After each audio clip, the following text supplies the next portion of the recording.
Hello guys, salamat sa Diyos. Maganda na ang panahon sa buong Cavite at sa iba pang lugar dito sa Pilipinas. Maraming salamat talaga sa Diyos sapagkat nawala na ang bagyo. Maganda na ang panahon, maaraw na at makakapaglikpit-likpit na rin ng mga nasalanta ng bagyong Karina nitong nakaraang araw.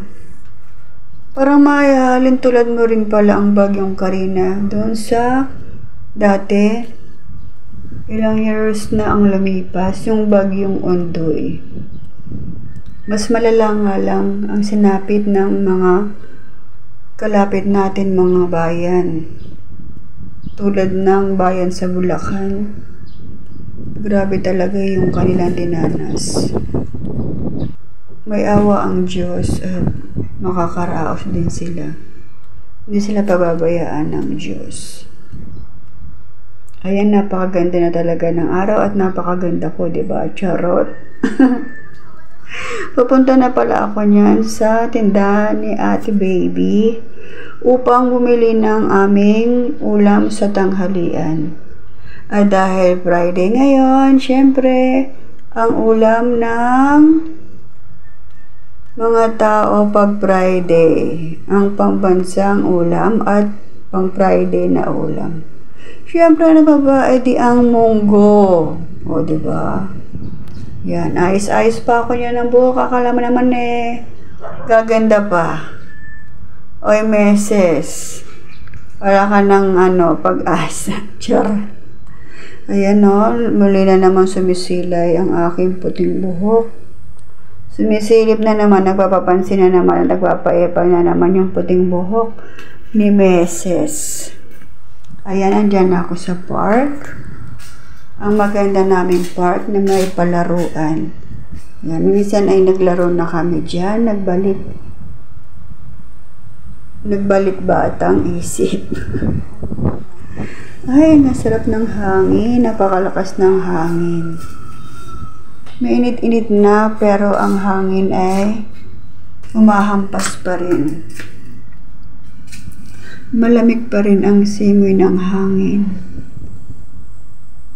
Hindi siya ganon kainit kasi malakas-lakas pa rin ang hangin. Ayan, malapit na ako dyan. Nakalagpas na ako sa aming park. Malapit na ako sa tindahan ni Ate Baby alias Lisa Bong sa kanyang Facebook account. Ayan nga, nandito na ako. Napakaraming tao ngayon na bumibili ng ulam kay Ate Bong.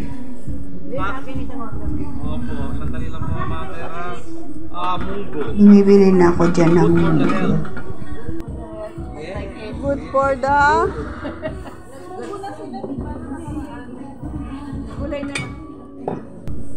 ayan, ang tagal na exposure mo dyan kuya. Oh, artista ka na nga sa vlog ko. Isang kaway naman dyan. Ay, busy nga pala siya sa pagsasandok.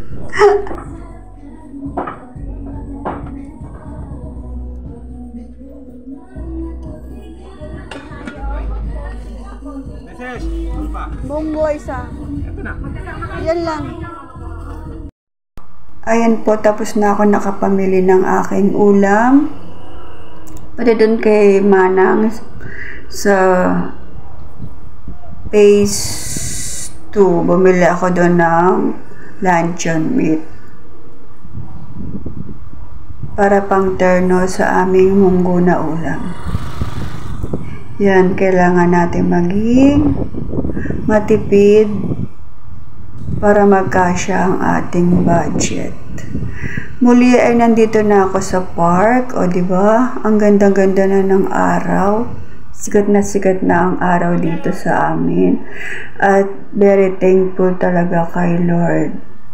Ayan na naman, nagpasikat na naman ang aking puting buhok at nagpapansin. Bye-bye!